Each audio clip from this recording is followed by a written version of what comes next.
O revestimento, né? Por que a gente utiliza o revestimento?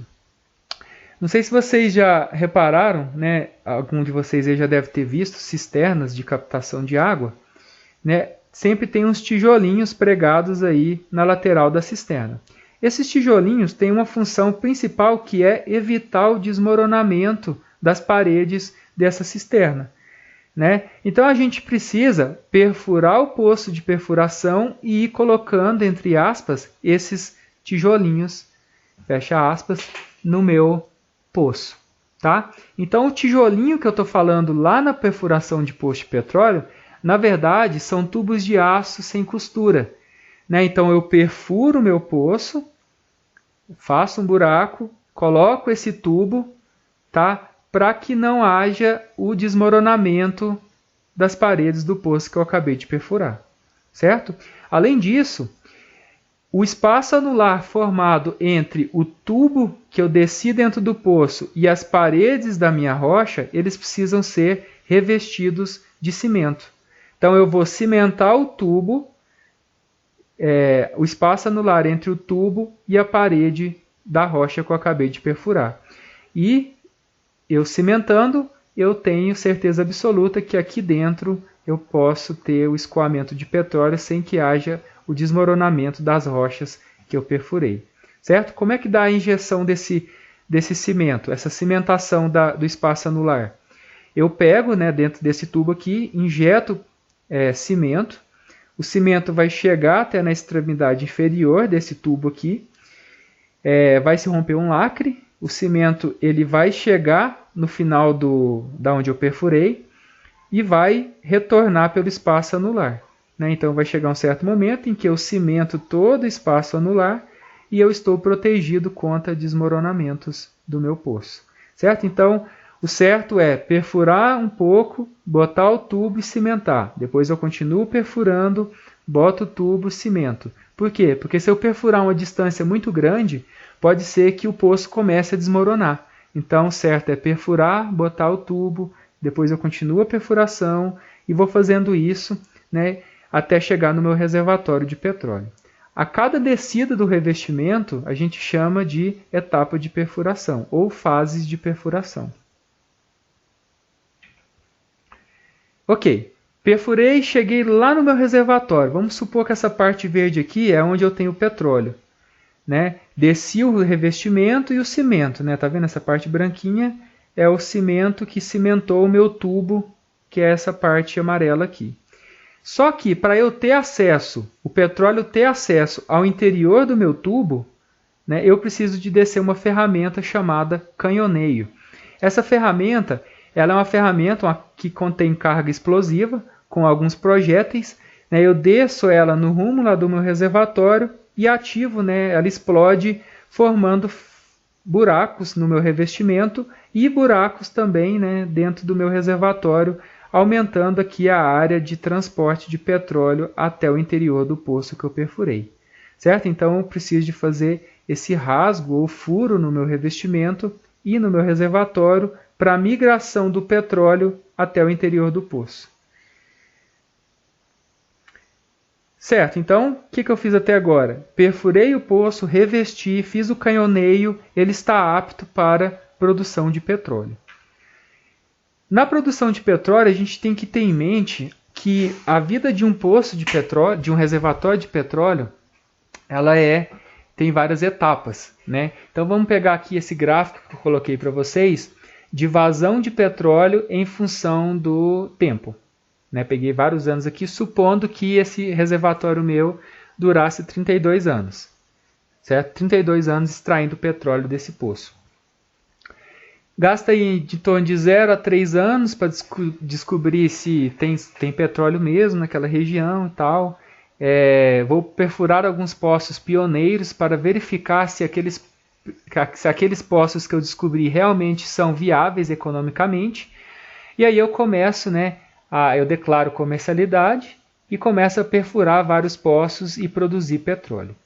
Tá? Então 9 anos aqui para eu começar a produzir meu petróleo. Existem alguns métodos, eu não vou explicar aqui, algumas justificativas desse aumento da produção ao longo dos anos. Tá?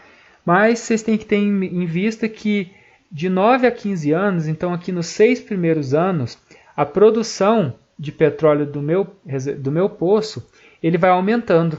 Né? O petróleo ele vai sendo gerado, vai sendo transportado até a superfície e tem um pico aí, né, nesse caso aqui, em 15 anos desde que eu resolvi procurar petróleo naquela região. Certo? Só que depois de 15 anos eu tenho um declínio da produção. Tá? E aí vocês têm que ter em mente num termo chamado energia do reservatório. O reservatório ele tem uma certa energia interna. O que é essa energia interna? Vamos pensar lá, para que houvesse a transformação da matéria orgânica e a geração da rocha sedimentar, foi preciso que houvesse uma alta temperatura e uma alta pressão. Certo? Então esse petróleo está super pressurizado no interior do reservatório. Quando eu furo um poço e chego nesse reservatório, o petróleo ele sai, né, até a superfície em uma vazão muito alta, porque ele precisa de eliminar, aliviar toda aquela pressão que tem ali dentro do reservatório. Só que vai chegar um certo momento que a pressão vai caindo. Né? A pressão vai caindo até eu ter, né, que abandonar o meu poço.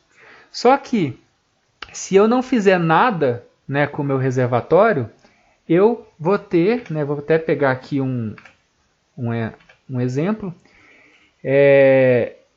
gastando, né, aí a gente vai chamar de método de recuperação, gastando somente a energia natural do reservatório, eu vou recuperar, né, extrair somente aqui no máximo 15% de petróleo existente dentro do meu reservatório. Então, quando eu vejo que está diminuindo a produção do meu reservatório, eu utilizo métodos de recuperação. Esses métodos de recuperação visam aumentar a energia do seu reservatório para que ele consiga recuperar a maior quantidade possível de petróleo que esteja disponível nesse reservatório. Tá? E o método de recuperação, diferente do método que a gente vai ver daqui a pouco, ele visa inserir uma energia dentro do reservatório para fazer com que o petróleo que está dentro do poro ele se desloque do poro e vá em direção ao poço, certo? Então, nesse caso aqui, o método de recuperação ele visa somente retirar o petróleo do poro e esse petróleo chegar até o poço que eu perfurei. Tá? Então eu preciso estimular essa saída de petróleo dos poros até o poço. Existe a recuperação primária, é a recuperação natural existente dentro de um reservatório, em que eu gasto a energia do reservatório. Temos a recuperação secundária, que é a utilização de métodos convencionais. Tá? São dois métodos que são bastante utilizados. E o método terciário são a utilização de métodos especiais de recuperação. Tanto o método secundário quanto o método terciário são métodos artificiais de estimulação. Né? Lembrando que o método, a recuperação primária, ele é um método natural. A própria natureza expulsa esse petróleo de dentro dos poros para que ele migre em direção ao poço que eu perfurei. Certo? Então, e aproveitando que eu já abri o gráfico aqui, numa recuperação primária a gente consegue retirar somente 15% de petróleo do reservatório. Se eu atuo, né, nesse reservatório por meio da recuperação secundária, de métodos secundários, eu consigo extrair aí até no máximo aí 45% de petróleo de dentro do reservatório. Se eu vou além, utilizo um método terciário, eu posso chegar até 65% de extração de petróleo do poço. Significa dizer que 35% do petróleo dentro do reservatório vai ficar lá porque eu não tenho tecnologia que seja viável para extrair o petróleo de dentro desse reservatório. Então, nesse abandono aqui em 32 anos, não é que eu retirei todo o petróleo que estava ali dentro do meu reservatório. Significa dizer que, com as tecnologias existentes atualmente, eu não consigo retirar mais petróleo desse poço de maneira viável. Ok? Então, utiliza-se esses métodos de recuperação para que o petróleo saia dos poros e vá até o poço que eu perfurei. Então, vamos falar do método de recuperação secundário. nós temos dois métodos, né? Eles são semelhantes. Eu vou explicar o primeiro aqui com injeção de água, que é o método de recuperação por injeção de água. O método se baseia na seguinte maneira. Eu tenho um reservatório, né? O óleo que está aqui, né, por exemplo, ele tem que sair dos poros e ir em direção ao meu poço, e só com a energia natural do reservatório ele não consegue chegar até o poço. O que eu faço? Eu perfuro um poço adjacente, né? Só que nesse poço adjacente, ao invés de produzir petróleo, eu vou injetar água, né? A água vai entrar dentro do meu reservatório, vai empurrar o petróleo que está aqui e ele vai obrigatoriamente sair dos poros e ir em direção ao meu poço. Mesma coisa pode ser observada se a gente utilizar o método de recuperação secundária por injeção de gás, né? Nesse poço aqui, que não estava havendo mais produção de petróleo porque o óleo não conseguia chegar até o poço, eu perfuro um poço de injeção, injeto gás, né? No caso aqui a gente costuma injetar gás natural, o gás vai empurrar o petróleo e o petróleo vai começar a ser produzido nesse poço produtor. Tá? Então esse é o método de recuperação secundário. O método de recuperação terciário são métodos mais tecnológicos, né? São métodos em que eu viso duas características. A primeira é melhorar a viscosidade do fluido que está empurrando esse óleo e melhorar a tensão superficial desse fluido que está empurrando o óleo. Né? Botei alguns exemplos aqui, por exemplo, recuperação terciária por injeção de micro-organismos. Se não é injeção de água ou injeção de gás, uma injeção comum, não é método secundário. E ele se classifica como método terciário. Então, sempre que há recuperação, a gente passa primeiro pela injeção de água ou de gás para depois ir para um método alternativo. Nesse caso aqui eu botei um exemplo em que foi injetado, além de fluido, foi injetado banco de nutrientes, um banco de bactérias, para que essas bactérias se multipliquem, gerem um gás e o gás expulse o petróleo dos poros, por exemplo. Então são métodos mais tecnológicos, porém métodos bem mais caros. Ok, o petróleo ele saiu do meu meio poroso e ele chegou até o poço que eu perfurei. Um problema já foi resolvido. O segundo problema é a elevação desse petróleo.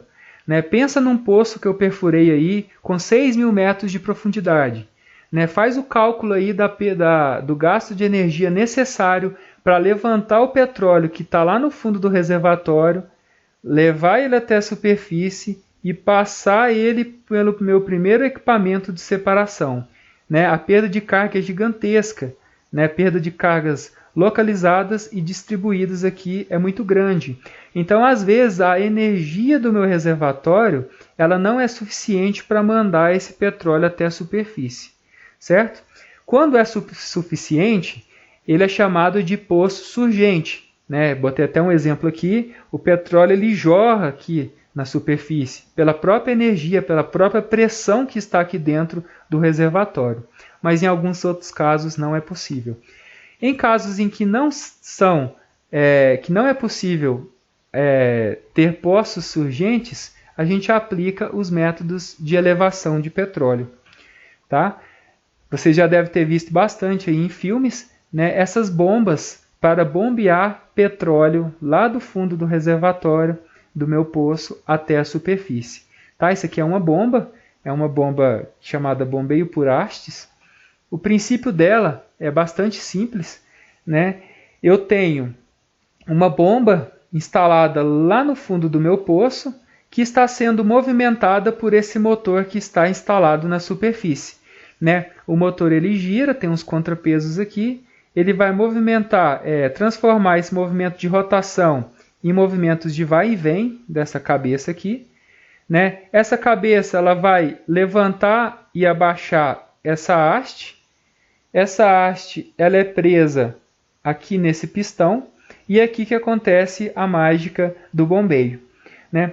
Então nós temos esse pistão central aqui que sobe e desce, ele tem um movimento livre e essa acoplado aqui, né, vedado aqui nas paredes na minha coluna de produção. Então, quando essa haste ela abaixa, né, esse movimento que ele vai fazer aqui agora, quer dizer que essa haste abaixou, ela vai abaixar o meu pistão. Abaixando esse pistão, o que vai acontecer? Aqui nessa região vai ter petróleo. O petróleo, ele, com o movimento de descida do pistão, ele vai pressurizar essa região, vai empurrar essa esfera e vai vedar esse espaço aqui, porque a esfera vedou, né, pelo fato do fluido ter empurrado ela para baixo. O petróleo ter empurrado ela para baixo. Se a esfera vedou esse espaço aqui, aqui ficou pressurizado, né? Se ficou pressurizado, o único caminho para o fluido que o petróleo tem para fazer é o de subida, né? Então ele vai empurrar essa esfera para cima, ela vai liberar a abertura aqui e o fluido vai preencher o pistão, certo? Quando a minha haste ela sobe nesse movimento aqui, o meu pistão ele sobe. O pistão subindo, o petróleo que está aqui dentro do pistão vai pressionar essa esfera vai fechar esse buraquinho aqui, certo? Como vai estar fechado, aqui vai gerar uma região de baixa pressão que vai fazer com que essa esfera suba. Se essa esfera vai subir e essa aqui é uma região de baixa pressão, o petróleo do reservatório vai entrar novamente aqui dentro da minha coluna, certo? E o petróleo que estava aqui dentro do meu pistão, ele vai ser elevado até aqui, né? Então, a cada subida e descida, eu tenho a elevação de uma determinada quantidade de petróleo a um nível superior, certo? Então, eu vou fazendo isso até o petróleo chegar até a superfície, e isso aqui é o bombeio por hastes. Posso utilizar vários outros tipos de bombas, né? Bombas centrífugas, bombas que são inseridas no próprio reservatório ou bombas que são inseridas na superfície, etc. Mas esse é um exemplo que é o mais comum que a gente consegue visualizar. Beleza, o petróleo chegou até a superfície. Fiz o petróleo chegar até aqui na minha superfície. E aí a gente entra na etapa final, que é a etapa de tratamento primário desse meu petróleo, né? Essa etapa final de tratamento primário, ela é também a etapa inicial da etapa de downstream, né? Que é a matéria da Cristiane. Então, o que é esse tratamento primário? Vamos supor que eu tenho vários poços perfurados, né? E é realizado dessa forma. Eu posso ter 50 poços de petróleo conectado a um manifold de produção, né? O manifold de produção ele serve para captar o petróleo de todos os poços e manter a pressão, uma pressão só para todas essas correntes de alimentação de petróleo. Então, o petróleo de todos os poços é transportado até o manifold de produção por meio de risers, né? Se a gente estiver nos referindo a perfuração offshore. O petróleo ele vai ser enviado para os equipamentos de separação. E aqui eu tenho que abrir um parêntese que a gente tem que imaginar o seguinte: o petróleo que está lá embaixo da terra, lá no meu reservatório, ele está em duas formas físicas diferentes, né? Ele pode estar no seu estado líquido e no seu estado gasoso ou uma mistura dos dois, né? Eu tenho petróleo gasoso, né, que pode ser o gás natural, alguns compostos mais leves, e o petróleo líquido, né, que é os compostos mais pesados, aí, os óleos, lubrificantes, etc. Além disso, eu tenho água, né? Durante a formação da rocha sedimentar, pode ser que ficou aprisionado água e algumas reações de conversão de matéria orgânica em petróleo, pode ser também que gerou água. Então nós temos 3 compostos que vai sair aqui desses poços. Vai sair gás, vai sair óleo e vai sair água, certo? Isso tudo emulsionado em uma solução só, denominada de petróleo. Tá? Então essa emulsão ela é enviada para os equipamentos de separação. O gás ele é separado, e aí a gente tem gás de baixa, média e alta pressão. Ele é tratado. O óleo também ele é separado, né, o óleo líquido, tratado e enviado, né, para comercialização. e a água é separada, tratada e é enviada para descarte, ou eu posso utilizar aquele método que eu expliquei para vocês de recuperação secundário com a reinjeção de água no meu reservatório, certo? Então, o tratamento primário ele serve para adequar o petróleo que eu extraí lá do poço para ser enviado para a refinaria. Eu não posso chegar aqui e enviar uma emulsão de petróleo, gás e água para a refinaria, porque chegando lá vai dar vários problemas nos meus equipamentos. Principalmente porque eu tenho vários compostos que são prejudiciais, oxidam ou até mesmo começam a causar problemas operacionais nas minhas colunas de destilação. Tá? Então esse aqui é o resumo principal do tratamento primário do petróleo. Esse vaso de separação ele vai separar o gás. O gás ele eu vou explicar mais para frente também, desidratado. Ele passa por uma primeira etapa de separação. E aí, no gás natural, vocês vão ver lá que nós temos gases que são mais rentáveis e gases não tão rentáveis. No geral, o metano ele não é um gás com grande valor agregado. Então, o metano ele é chamado de gás residual, a gente reinjeta ele no poço porque existe um método de recuperação secundário por meio de gás que eu expliquei para vocês. Tá? O etano, propano, butano, etc. são gases bastante rentáveis, com grande valor agregado, e eles podem ser transferidos aqui e enviados para a refinaria. Tá? Só mais um detalhezinho do tratamento primário. Um detalhe aqui dos vasos separadores, eles podem ser bifásicos ou trifásicos.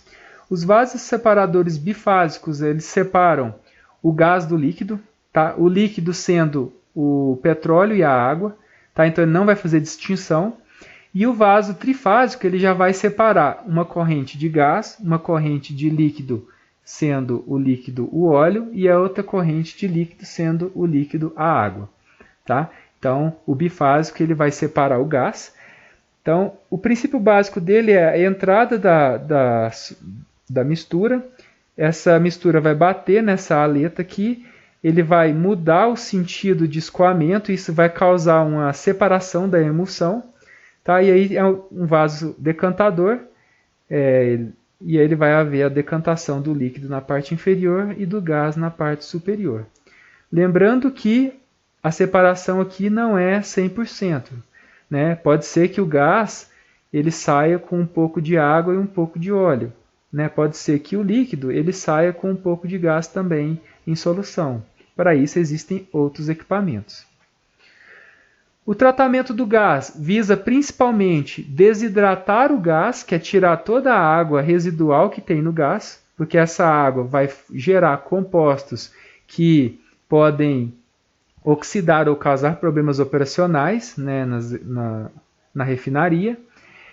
Dessulfurização, retirar os enxofres da vida aí do gás, para evitar a formação de ácidos sulfúricos, etc., e além de separar os gases que não têm grande valor agregado, que é o caso do metano. O tratamento da água visa principalmente, e aí vai depender o que você quer fazer com essa água. Se for descartar a água em lagos ou no próprio mar, aí você tem que fazer um tratamento mais adequado, retirar sais, óleos e vários outros compostos que são proibidos para descarte. Se o tratamento da água visa somente para a reinjeção dessa água no meu poço, eu não preciso tratar ela tão bem. Eu posso simplesmente retirar os sais e os óleos para evitar os desgastes dos meus equipamentos e reinjetar ela dentro do poço do meu reservatório para ter uma recuperação secundária. E o tratamento do óleo, aí sim eu preciso ter uma atenção maior, porque esse óleo ele vai ser enviado para a refinaria e ele não pode causar problemas nos equipamentos lá. Então tem que retirar os sais, íons, sólidos em suspensão, por exemplo, as areias que podem vir a ser transportadas também lá do reservatório até a superfície, micro-organismos que causam incrustações, etc. Tá? E no final a refinaria recebe lá todo o petróleo bonitão aqui, o petróleo a gente chama de petróleo degomado, que é esse petróleo já tratado, pronto para entrar na coluna aí.